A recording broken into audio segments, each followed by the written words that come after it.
2 ഉരുളക്കിഴങ്ങ് വെച്ച് ടേസ്റ്റിയായ ഒരു 4 മണി പലഹാരം ഉണ്ടാക്കിയാലോ? ആദ്യം കുറച്ച് ഉരുളക്കിഴങ്ങും ഒരു ക്യാരറ്റും വെട്ടിയരിഞ്ഞ് കുക്കറിൽ നന്നായി വേവിച്ചെടുക്കാം. 3 വിസിൽ കേട്ടതിനു ശേഷം സ്റ്റവ് ഓഫ് ആക്കാം. അതിനുശേഷം ഇതേപോലെ ഉടച്ചെടുക്കാം. നല്ലതുപോലെ ഉടച്ചെടുത്തതിനു ശേഷം കുറച്ച് ഉപ്പ് ചേർക്കാം. നന്നായി ഇളക്കിയതിനു ശേഷം അതിലേക്ക് അരിപ്പൊടി ഇടാം. എന്നിട്ട് ഇതെല്ലാം ചേർത്ത് നന്നായി കുഴച്ചെടുക്കാം.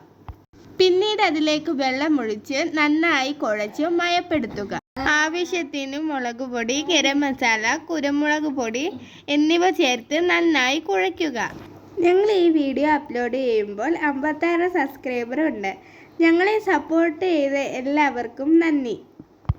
ഈ വീഡിയോ ഇഷ്ടപ്പെടുന്ന എല്ലാവരും ലൈക്കും കമൻറ്റും സബ്സ്ക്രൈബും ചെയ്യാൻ മറക്കരുത്.